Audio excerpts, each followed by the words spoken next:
우리 집 방충망 바꿨어요.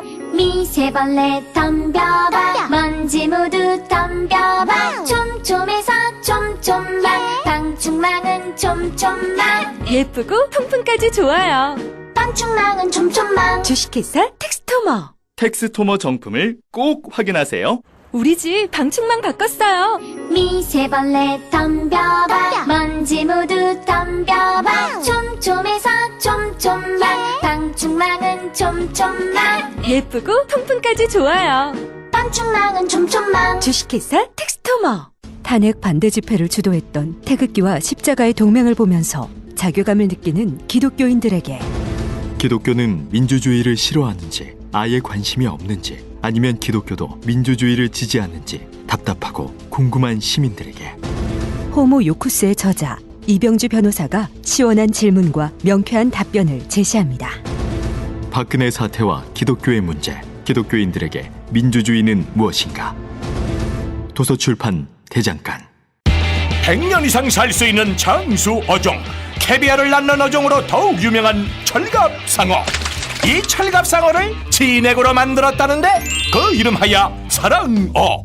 오메가3, 필수 아미노산, 각종 미네랄, 컨드로이친 등 100년 장수 철갑상어를 진액으로 한 컵에 좋다 좋아. 철갑상어 진액 사랑어. 스태미나가 콸콸콸. 검색창에 사랑어. 건강에 뭘 좀 아는 사람이라면 자, 따라해보세요. 하나 둘셋넷 건강해져라 건강해져라 건강해져라 건강해져라 가족 건강에도 부모님 선물도 건강종합몰 정관장몰.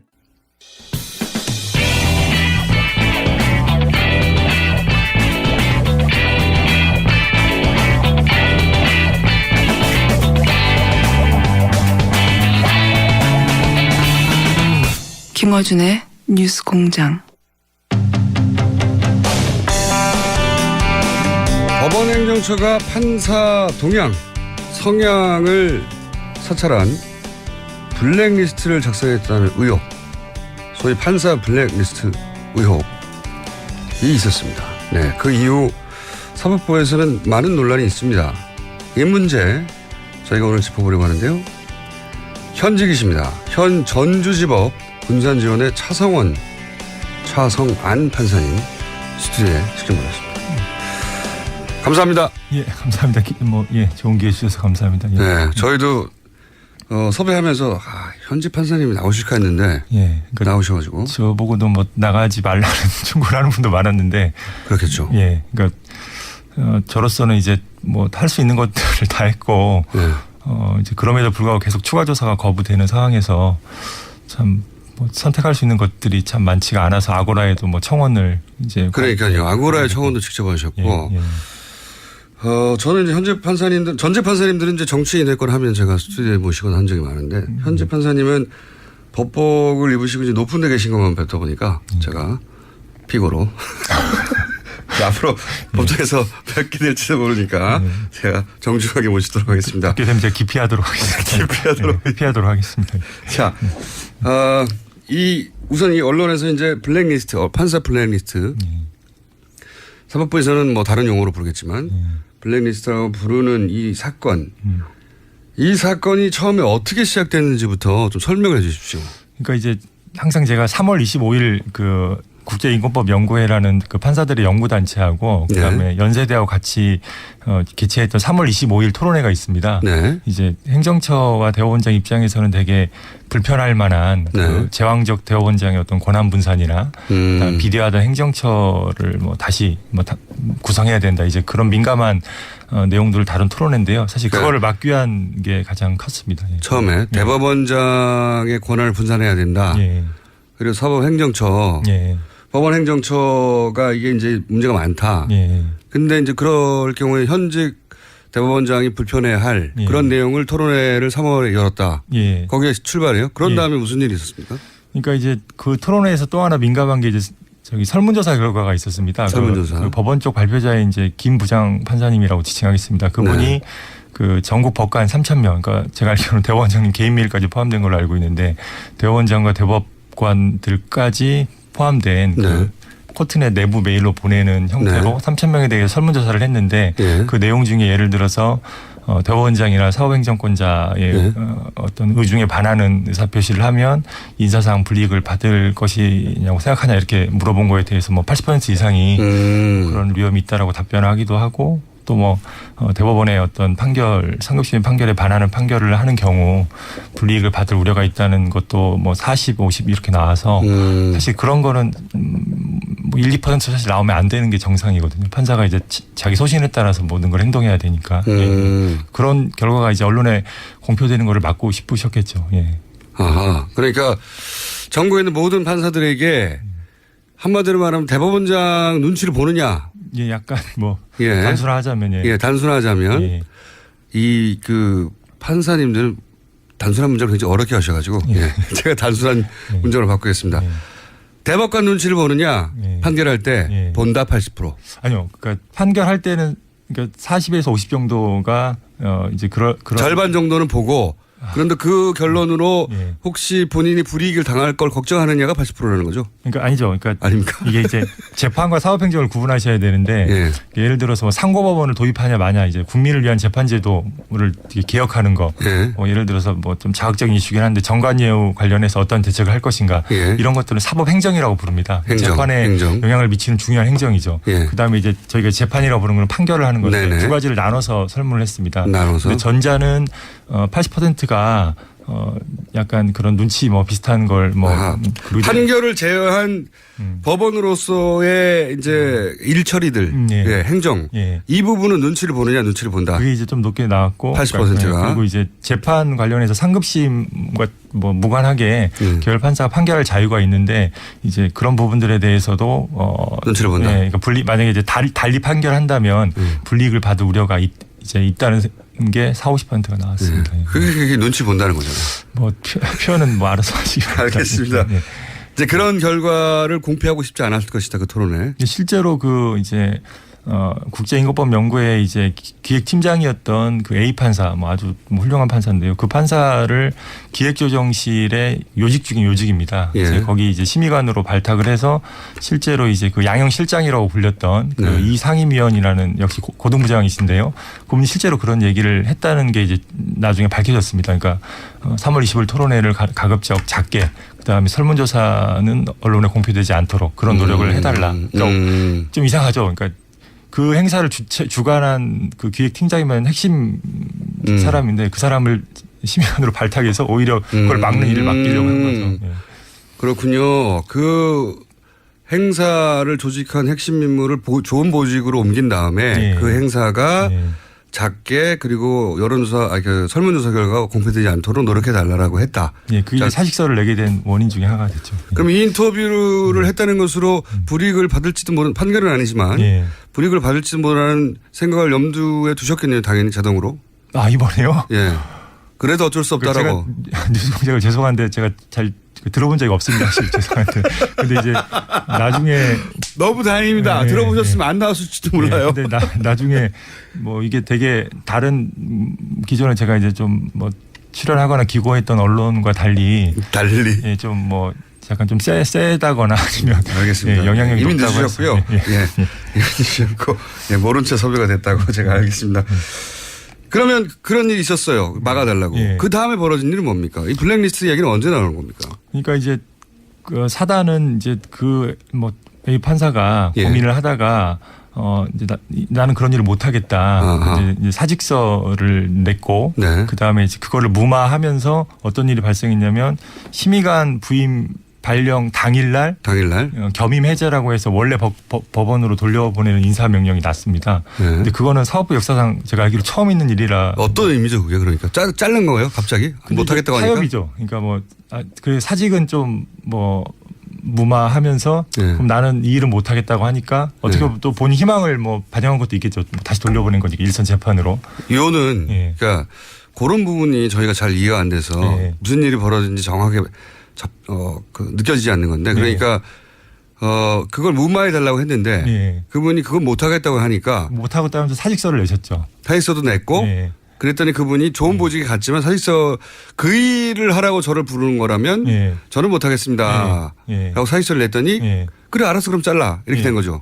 그러니까 잘랐다면 판사의 직을 잃었겠죠. 근데 제 말은 업무를 그럼 그래 행정처 심의관 일은 네가 싫으니까 하지 말고 원래 법원으로 돌아가라. 왜냐하면 제가 추측하기로는 사직서를 냈다가는 그거 자체가 하나의 또 스캔들이 될 수가 있어요. 사직을 받아주는 게 아니라 보직을 해제하는 방식으로 그렇죠. 그래서 겸임 해제라고 부릅니다. 그래서 겸임 해제. 겸임 해제 같은 단어가 등장하면 무슨 일이 있었는지 느껴지지 않거든요. 그런데 그분이 또 무슨 이 블랙리스트와 관련된 얘기를 하면서 이게 불거지기 시작한 거예요? 그러니까 이제 그런 이례적인 일이 나니까 사실 뭐 판사 사이가 좁은데 당연히 소문이 났죠. 그래서 그게 이제 처음 있는 그게 이제 언론 기사가 됐고 거기서 무슨 뭐 그 약간 자극적으로 블랙리스트라는 표현이 나왔고 이게 뭐냐 우리가 진상조사를 해보자. 블랙리스트라는 이야기 그런 문건은 어떤 식으로 처음에 거론이 된 거죠? 그러니까 나중에 이제 진상조사 결과에 의하면 이제 아까 말한 대로 이제 이 상임위원이라는 분이 양형실장이라는 분이 업무를 이렇게 뭐 얘기를 해주는데 3월 25일 토론회 말고도 여러 가지 얘기를 했는데 그 중에 하나가 그 나중에 이제 기획조정실 가면 거기 컴퓨터에 비밀번호가 걸린 그 판사 뒷조사 파일이 있는데 나중에 다 뭐 비밀번호 풀어서 열어볼 거 아니냐. 근데 너무 나쁘게 생각하지 말라. 이제 그런 얘기를 자기가 들었다는 거를 진상조사 과정에서 이제 진술을 한 게 뭐 밝혀진 거죠. 아하, 그러니까 이분이 이제 이렇게 된 거군요. 양승태 대법관이 싫어할 만한 대법원장의 권한을 축소하고 그리고 법원 행정처, 법원 행정처가 지금 말씀하신 대로 내가 이 일 했다가 이제 보직에 불이익을 다는 건 아닐까? 이런 걱정을 하게 되는 대상 기구인데 그러니까 그 대법원장의 바로 직속 기구인 거죠. 그렇죠.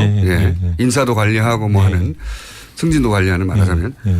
그런데 이제 그런 설문을 발표를 좀 축소하고 싶고 언론에 문제가 되지 않기를 바라니까 그 회의 핵심 인물을 좋은 보직에 보내면서 야 그건 좀 잘 무마해봐 했는데 그분이 그럴 거라면 난 안 가겠다고 하면서 해지가 됐는데 근데 그 과정이 너무 이례적이라서 어떻게 됐는지 이제 파헤치다 보니 그분이 거기 가기로 결정돼 있을 때 거기 상관이 야 거기 가면은 컴퓨터에 뭐 뒷조사한 파일이 있는데 그거 놀라지 마.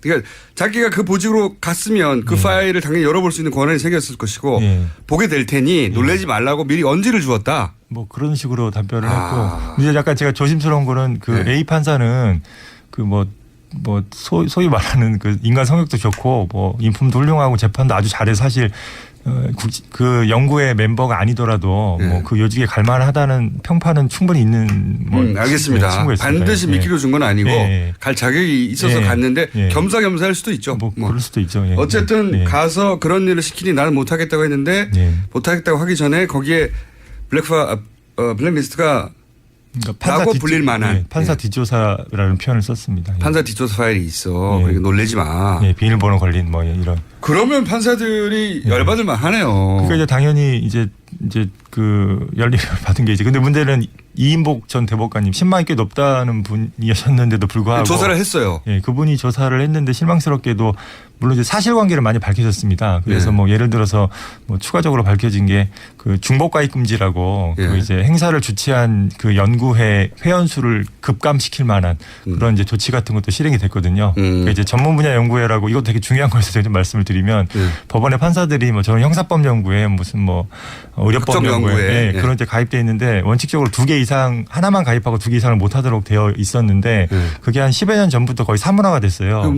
바보 같은 규칙이죠. 그러니까 왜냐하면 저희가 사무단이 매년 바뀌는데 뭐 1, 2년마다 바뀌는데 뭐 당연히 여러 개를 가입해야 되기 때문에 그렇죠. 그래서 이제 사문화돼 있는데 갑자기 이거를 올해 2월에 시행한다고 그랬거든요. 그러면서 가장 먼저 가입한 것만 남기고 나머지 다 강제 탈퇴 처리하겠다. 만약에 정리를 안 하면. 그럼 그 결과는 국제인권연구회가 가장 늦게 만들어졌거든요.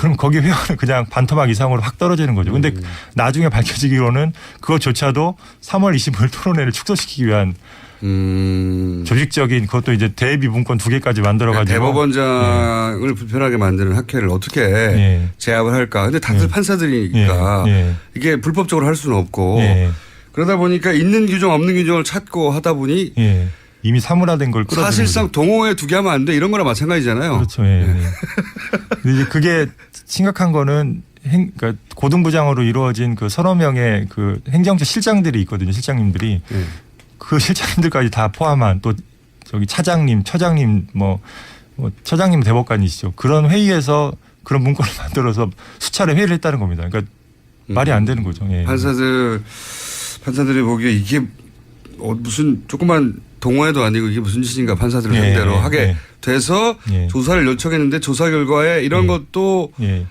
밝혀지긴 했지만 가장 관심사였던 블랙리스트는 사실 밝혀진 게 없나 보죠. 이제 그거 관련해서 기조실에 컴퓨터 자료를 물적 자료를 동결해서 봐야 된다는 얘기가 초기부터 있었습니다. 왜냐하면 거기 있다고 했으니까요. 예. 그래서 이제 이인복 전 대법관님 말씀으로 그러니까 그분이 주도하는 위원회에서 요구를 했는데 행정처에서 거부했거든요. 근데 이제 이거 좀 이상한 게 대법원장님이 이인복 전 대법관님한테 정권을 위임해 주셨거든요. 정권이 있는데가 안 되죠. 그러니까 이제 이상한 거죠. 항명이죠. 어떻게 보면 행정처장이 이제 대법원장님 밑에 있는 거니까. 그러니까 이제 의심되기로는 그건 말만 정권이고 정권이 아니었네요. 그렇다고 봐야겠죠. 그리고 그래서 그 진상조사 결과도 그 사실관계가 밝혀졌음에도 불구하고 실장이나 처장, 차장이 구체적으로 어떤 책임을 어떤 관여하에 져야 되는지를 전혀 밝히지 않고 그냥 행정처도 뭐 책임을 져야 된다 이렇게 추상적으로 끝내버렸고 가장 결정적인 그 파일은 조사도 하지 않고. 이게 보통 일반 사기업이나 공기업에서 있었다면 그 책상 그 컴퓨터를 압수수색할 일 아닙니까?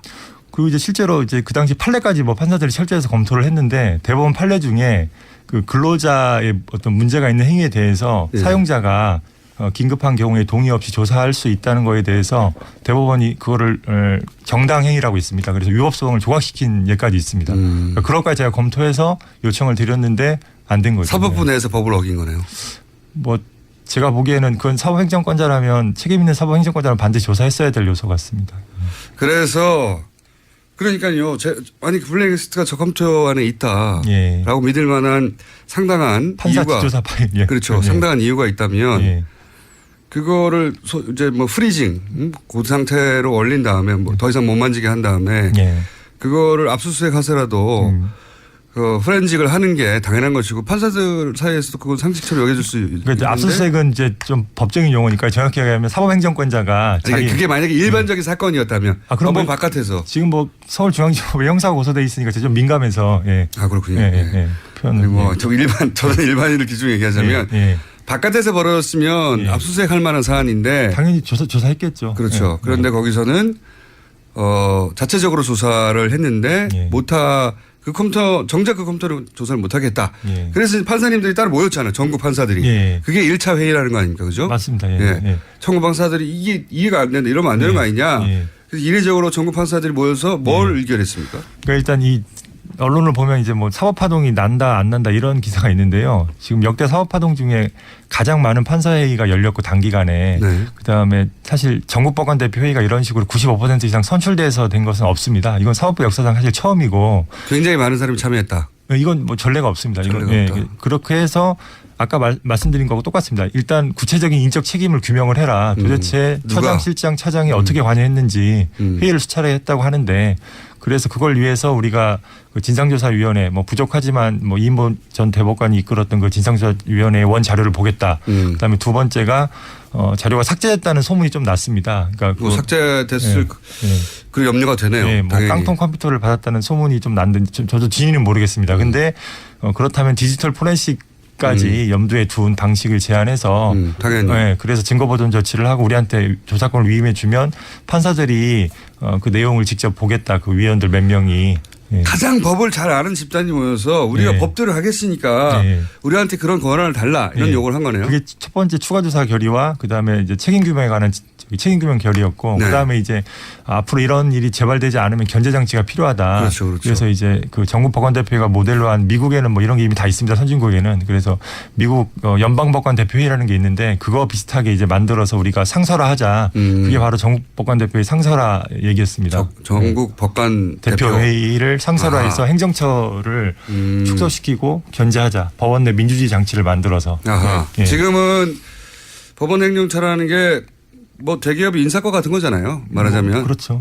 그래서 거기서 이 사람은 진급을 하고 말고 다 결정하는 건데 그것이 어쨌든 법관들도 생활이다 보니까 그것이 영향을 미치는데 법관들은 판결을 해야 되는 사람이니까 어떤 외부 압력으로부터도 자유로워하는데 그렇기 때문에 그런 견제 장치로 법관들이 모이는 대표회의를 만들어서 네. 그런 압력이 있거나 알게 모르게 하면 막도록 하는 네. 지금까지는 없었다는 거죠. 그게. 그렇죠. 예. 그래서 그건 지금까지 무조건 대법원장이 하고 싶은 대로 할 수 있었다는 거죠. 예. 그러니 그런 장치도 만들자 이런 회의를 했습니다. 예. 추가 조사해야겠다. 그런 결과를 내서 그러면 양승태 대법원장에게 요구를 했겠네요. 그렇죠. 컴퓨터 조사 좀 합시다 이렇게. 예. 근데 이제 그 후에 이제 어떤 일이 있었냐면 그 전효숙 전 헌법재판관 역시 뭐 신망이 좋은 분인데 역시 그 신망이 얼마나 허망하다는 걸 제가 이인복 전 대법관님과 비슷하게 느꼈는데 거기서 이제 공직자윤리위원회라는 게 열립니다. 대법원. 예. 근데 그게 이제 신영철 전 대법관 기억하시죠? 네네네. 법관을 막 이렇게 촛불 재판에 이제 개입하고 배당에도 개입했는데 법관을 마음대로 배정했던 사람이죠. 그때 어떻게 처리됐냐면 진상조사위원회 똑같습니다. 진상조사위원하고 그 다음에 공직자윤리위원회 열어서 여기서 구두 경고를 요청하고 그래서 구두 경고하고 끝났거든요. 사실 이건 탄핵이 될 만한 사유가 이렇게 정치 징계 하나 없이 끝났는데 이번에 똑같습니다. 진상조사위원회 하고 이인복 전 대법관님이 그다음에 전효숙 전 대법관님이 이끄는 대법원 공직자윤리위원회가 결과를 딱 냈습니다. 마치 기다렸다는 듯이 내가지고 블랙리스트라고 불리는 그 의혹에 판사 지조사 파일에 대해서 아무런 언급도 하지 않았고 그다음에 행정처 실장들에 대해서는 면죄부를 줬고 그다음에 처장님 고영한 전 처장님에 대해서는 주의 촉구 구두 경고죠. 그것만 하면 된다라는 식의 어떤 방패막이의 결정을 내렸고요. 그거에 따라서 그 이제 대법원장님께서는 추가 조사 책임 규명에 대해서는 거부하거나 아무 말도 하지 않고 제도 개선만 하겠다 하면서 갑자기 상설화 결의만 딱 받아서 그러니까 가장 핵심적인 거를 이제 그냥 거부해 버리셨고 이제 그 이제 추가 조사 위원회 위원장이 이제 최한동 부장판사님이 어제 뭐 저도 깜짝 놀랐는데 사직서를 내시는 일까지 이제 이어지게 된 거죠. 그러니까요. 사직서를 낸 것도 언론에 보도됐는데 사실 사직서를 냈다는 게 어떤 의미는 잘 이해가 안 가거든요. 우리 일반인들은 판사님이 대법원장에게 사직서를 냈다. 뭐 사직할 수도 있지. 이렇게 넘어갈 만한 사안은 아닌 것 같은데 이해가 잘 안 가니까 넘어가 버리게 돼요. 그게 의미가 뭐죠? 그러니까 이제 판사 사직해서 사실 뭐 정관 변호사로 일하고 막 이런 식의 사직을 혹시라도 생각하실 수도 있을 것 같아요. 그건 저희 법원이 잘못한 거고 뭐 저는 이제 그런 이미지가 있다는 것은.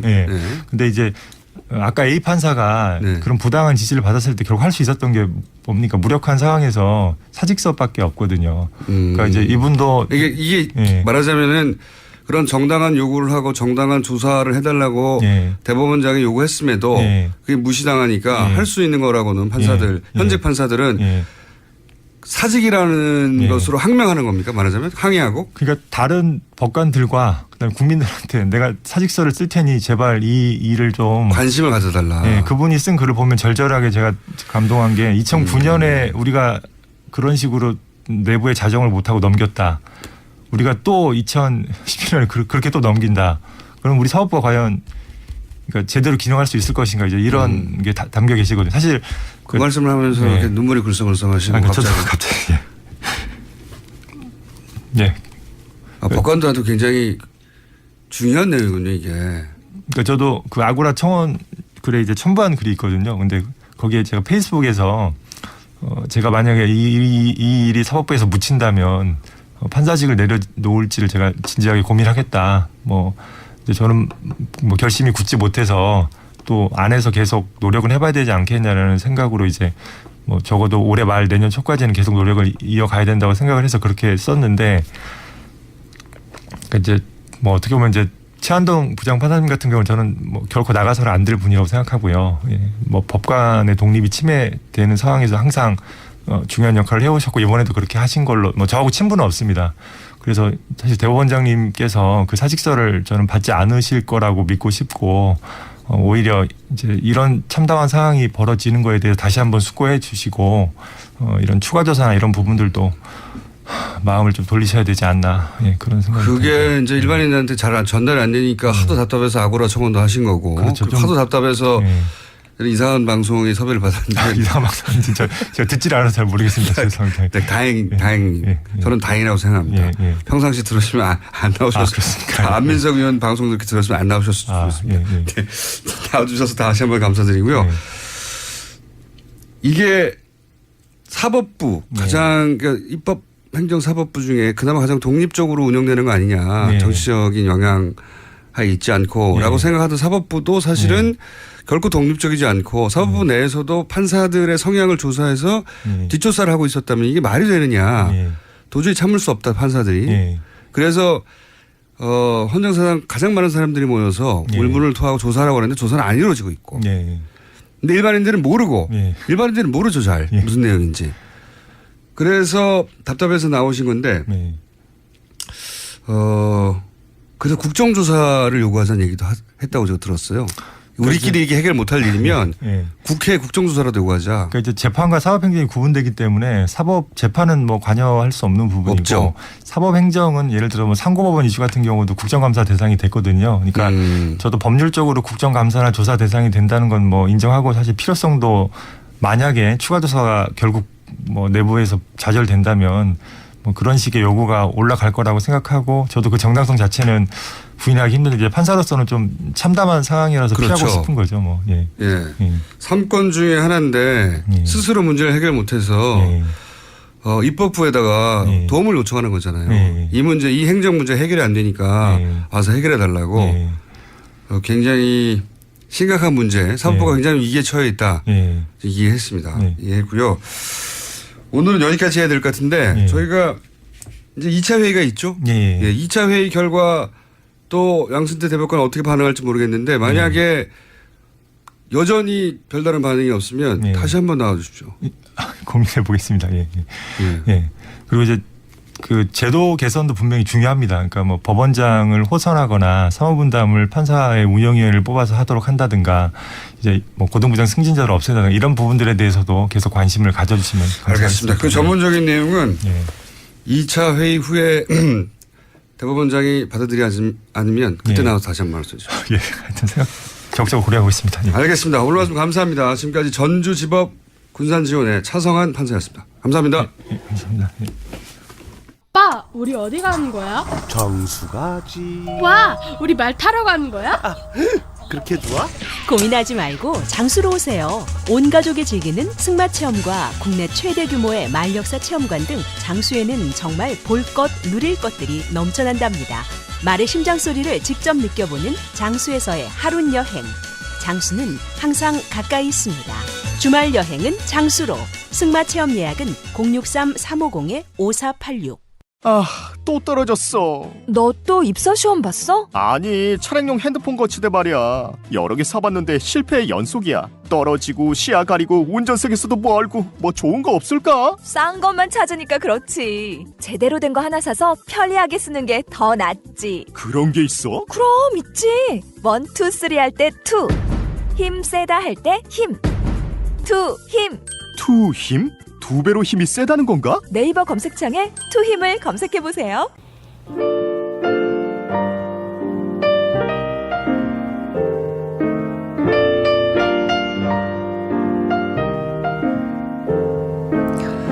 불친절한 AS. 네, 방금 진행한 차성한 판사님에 대한 문자가 많습니다. 네, 힘내시라는 문자, 토닥토닥 한다는 문자. 사실 저도 듣고 깜짝 놀랐습니다. 네, 울컥하셔가지고 방송 중에 제 얼굴을 보고는 울컥하기 힘들거든요. 근데 말씀하시다가 동료 판사님이 사직서를 낸다는 그 절실함이 이제 갑자기 몰려왔나 보죠. 인상적인 인터뷰였고요. 오늘 첫 인터뷰에 반응도 많습니다. 오늘 기록학회 회장님 나오셨죠? 꼭 고정해 주세요. 턴다, 깐다. 현직 교수님이자 현직 학회 회장님으로서 표현력이 너무 맞았습니다. 고정 코너 만들어서 일제강점기나 재연의회 의사록도 소개해 주시고 너무 재밌었습니다. 그리고 판사님 관련 문자가 계속 오네요. 목소리가 너무 사랑스러워요. 아니 사안에 집중을 하셔야지 목소리가 너무 사랑스럽다고. 아구라에 서명하러 갑니다. 판사님 울지 마세요. 판사님 이야기가 너무 어려워요. 전문 용어가 너무 많이 나와서. 예. 판사님들끼리 사용하는 용어들이다 보니 단어가 턱턱 걸리긴 했습니다만 전체적으로는 이해가 되셨을 거라고 봅니다. 네. 저희 방송보다 쉽게 이 사안을 다룰 수는 없습니다. 뉴스공장을 보다 보면 자꾸 공장장에 눈이 가는데 저는 변태인가요? 저는 남자인데. 자, 헝가리 사는 누가 멀리 사나 멀리 쓴다. 헝가리 사는 정치자. 마침 안민석 의원 오셨는데 반갑네요. 근데 요즘 최근 들어서 누가 너고 가깝나로 변질되고 있습니다. 꼴찌는 접니다 그러면서 베란다 문을 열면 TBS 건물의 정면으로 보입니다. 네. 어제도 또 한 분이 가깝다고 하셨는데 누가 너가 가깝나도 대결 중입니다. 불친절한 S 여기까지입니다.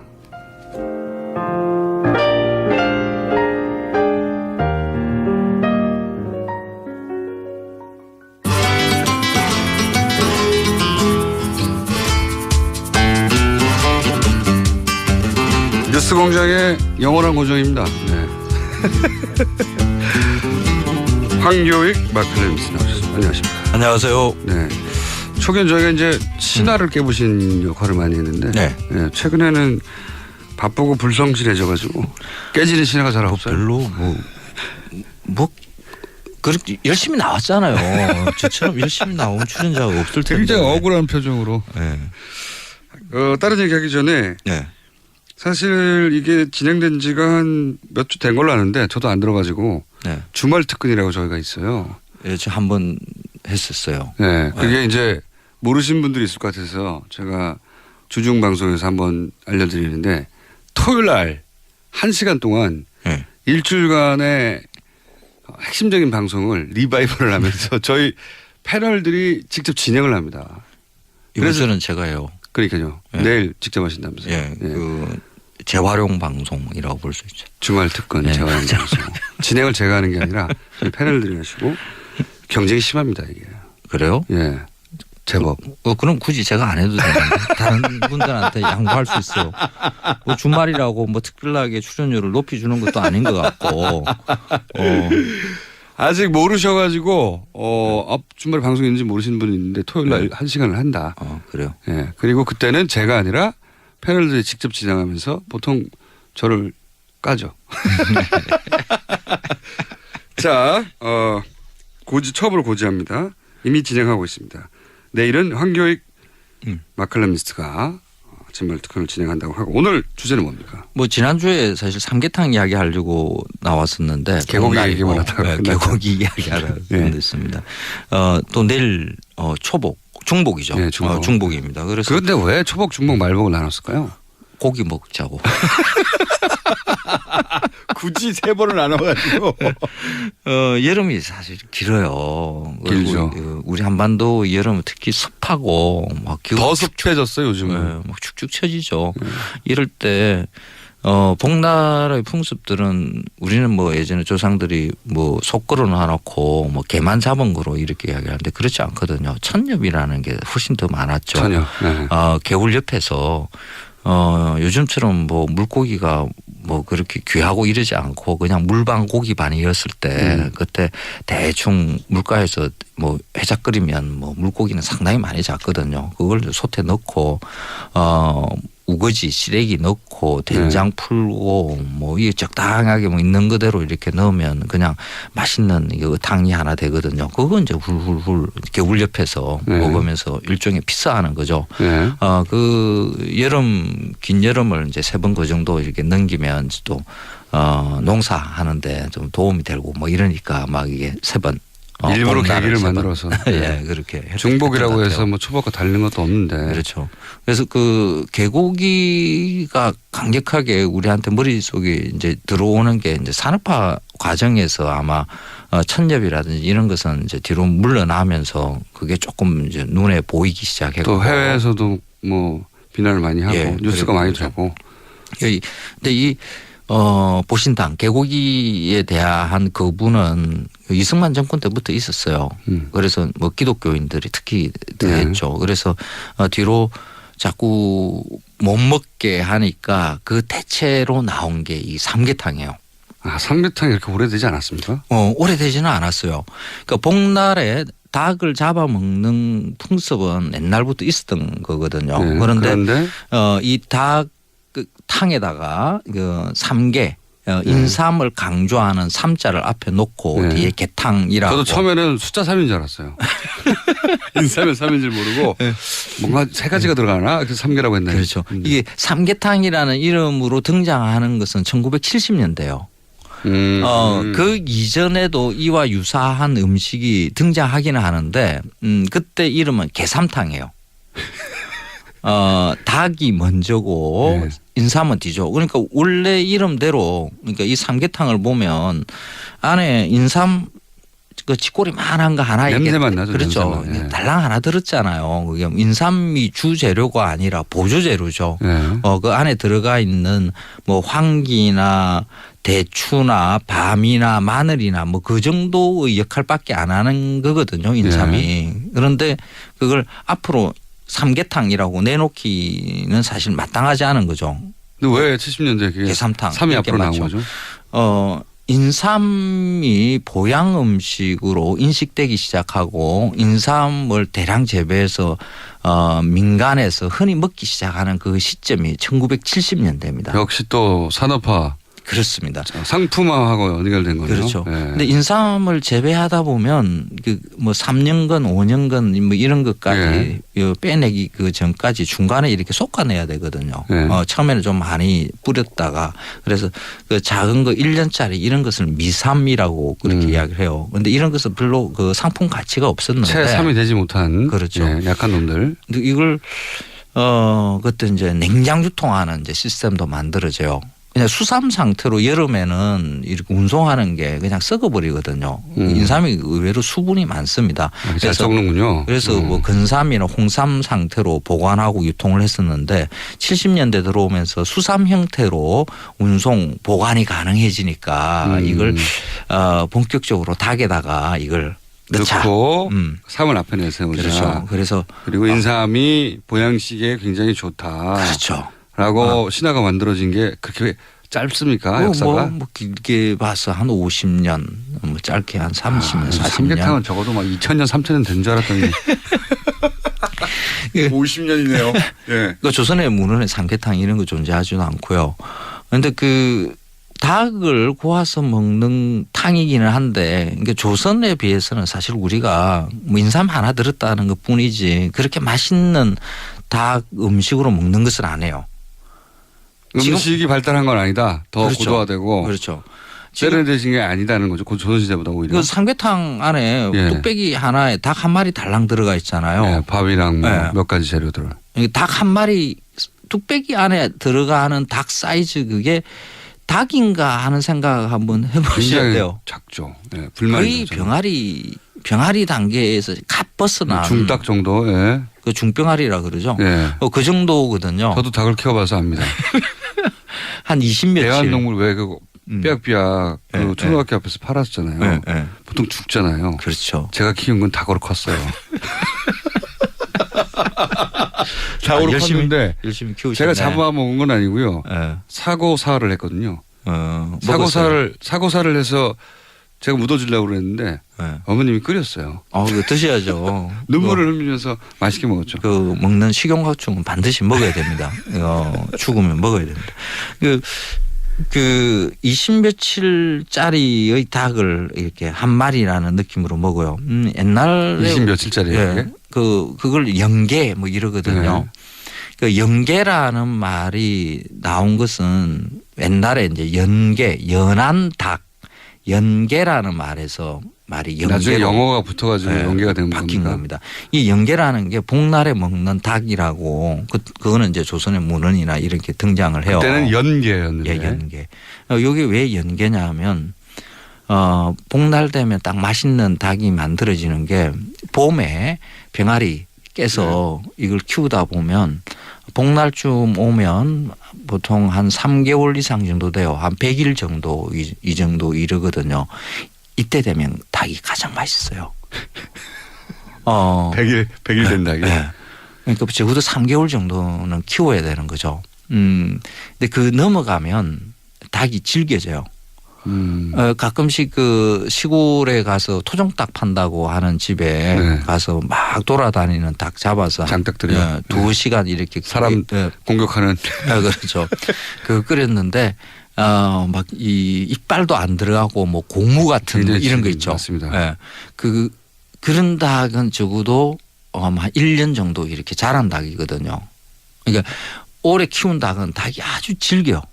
근데 그 이전에 닭 적어도 한 100일 정도 큰 닭을 갖다가 연하다고 해서. 근데 그게 이제 영어랑 붙어서 어린 닭이라고 영계가 된 거군요. 그렇죠. 그래서 어린 닭일수록 맛있다라는 이런 게 만들어져요. 그러다가 이 100일도 안 된 20며칠로 내려온 거군요, 이게. 그렇죠. 그 사이즈 요만한 거로 먹는 거군요. 네. 그거는 정말 맛없어요. 잘못 알려진. 그 닭은 웬만큼 그 닭고기 고유의 그런 향을 가지고 있어야 그래야 맛이 나는데 그 20며칠짜리 그 삼계탕 안에 들어가 있는 닭은 그 고기 맛도 안 나거든요. 그냥 형태만 닭이지 이게 채소인지 버섯인지 맛이. 채소 버섯까지는 너무하고 예. 퍼석퍼석은 합니다. 그래서 이 삼계탕을 조금 더 맛있게 먹자고 하자면 조금 큰 닭을 가지고 한 마리 다 들어가는 게 중요한 게 아니거든요. 우리는 꼭 닭을 한 마리 먹으려고 그래요. 통닭도 한 마리씩으로 팔고요. 치킨집에서도 한 마리 단위로 팔고 이러거든요. 그러니까 자꾸 닭이 작아져요. 1인분을 한 마리. 1인 1닭 시대 뭐 이런 것들 이게 사실 닭을 맛없게 먹게 만드는 방법입니다. 그래서 우리나라 닭이 유난히 작았던 게 아니라 영계라는 단어에 영계가 맛있다는 잘못된 상식에 꽂혀서 닭이 채 자라지도 않았는데 잡아서 그렇게 된 거군요. 네, 그런 면이 있죠. 그래서 뚝배기 안에 들어가는 닭 사이즈로 우리가 뚝배기를 좀 키워야 되겠네요. 그럼 사람들이 동동 떠 있으니까 그릇 사이즈에 비해서. 예. 그것도 한 방법이네요. 그러니까요. 국가에서 식약청이 어떻게 해야 됩니까 이거. 뚝배기 사이즈 지름을 정해주세요 국가에서. 굳이 한 마리로 먹겠다 이런 생각 좀 버리면 좀 닭이 커질 수 있거든요. 그러니까 닭을 마리째 넣는 게 아니라 음식은 먹기 편하게 조리되는 게 가장 좋은 방법이거든요. 평상시에 큰 닭을 삶아서 찢어서 알겠습니다. 이렇게 해서 그 연계가 잘못된 거다. 원래 연계에서 나오는데 그건 100일 정도 돼야 되는 거고 지금 연계라고 삼계탕에 팔리는 것은 20일 30일밖에 안 되는데 그 맛이 안 난다. 그렇죠. 잘못됐다. 네. 항상 궁금했던 게 있습니다. 이런 주제가 나오면 삼계탕과 백숙의 차이가 뭡니까? 그 인삼 들어가고 안 들어가고의 차이라고 볼 수 있습니다. 그거밖에 없습니다. 허무하네요. 네. 실제 조리법은 똑같다. 그렇죠. 우리가 백숙 끓일 때 보면 뭐 황기, 대추, 마늘 뭐 기타 등등 그 안에 뭐 찹쌀 뱃속에 넣고 이렇게 해서 끓이지 않습니까? 닭백숙이라고 따로 부르는 이유가 그러면 뭡니까? 원래 백숙이라는 것은 그냥 깨끗하게 뭐 고추장이나 뭐 간장 된장 같은 이거 장으로 고춧가루 이런 거 안 넣고 끓이는 게 이제 이렇게 하는 게 백숙이거든요. 그래서 삼계탕도 백숙이죠. 인삼 하나 들어간 백숙. 그러면은 백숙인데 거기다가 삼을 넣어서 삼백숙이 삼계탕이 된 건가요? 말하자면. 그렇죠. 그 뭔가 삼계탕 이러면 뭐 몸에 힘이 날 것 같고 이렇잖아요. 이름으로 먹는 거죠. 우리는 맛으로 먹는 게 아니라 그 음식에 붙은 말로 우리가 먹는 거라고 봐야 되는 거죠. 실제로는 똑같은 거다. 그렇습니다. 예. 근데 게다가 삼계탕이라는 말이 나온 것은 70년대다. 예. 2000년 된 게 아니랍니다. 네. 허무하네요. 뭘 허무해요. 우리가 맛있는 삼계탕 먹자고 하는 겁니다. 삼닭으로 쓰세요. 그러니까 인삼을 재배하는 그리고 인삼을 유통하는 업자들이 만들어낸 단어가 삼계고. 인삼 유통하는 업자라기보다는 식당 하시는 분들이 만든 말이라고 봐야 되겠죠. 삼이 저렴한 가격에 싱싱하게 많이 들어오고 그렇죠. 그리고 삼이 좋다고 이제 인식을 계속 퍼뜨려 주고 있으니 그거를 넣은 음식이 잘 팔릴 거라고 생각해서 어느 순간 그렇죠. 누군가가 시작했겠죠. 그렇죠. 삼을 앞에 붙였더니 잘 팔리고 인기가 좋아서 그렇죠. 그렇죠. 그런데 그 인삼이 이게 어떤 특정 효능을 생각하지 않고 향신 채소로 인식하는 그 방법으로 삼계탕은 괜찮습니다. 인삼 그 작은 미삼들 이런 거 많이 팔리잖아요. 굳이 삼계탕에 만들 생각하지 마시고 여러 음식에다가 한번 응용해 보십시오. 그게 씁쓸한 맛에 그 달큰한 향도 있고요. 인삼의 향이 그 다른 잡내들을 많이 잡아내거든요. 그래서 뭐 민물 매운탕 이런 거 끓일 때도 인삼 좀 넣고 괜찮고요. 그건 좀 안 맞는 것 같아요. 삼된장찌개. 그 신맛이 좀 있는 거에는 인삼하고는 잘 안 맞아요. 그래요? 예, 다양하게 뭐 고기 좋아하시니까. 소고기 구울 때 옆에 인삼도 넣고 같이 굽고 이렇게 한번 드셔보시죠. 괜찮을 겁니다. 뒷부분 이야기는 그다지 쓸모는 없고요. 어쨌든 삼계탕에 대한 신화도 사실은 잘못 알려진 거네요. 근데 이렇게 따지고 보면 거꾸로 이제 알고 싶어져요. 다음 그렇죠. 시간쯤이나 그 다음 시간쯤에 도대체 1000년 이상 된 우리 음식이 뭐가 있는지 지금 잘 먹고 있는 것 중에 그런 걸 좀 소개해 주셔야 될 것 같아요.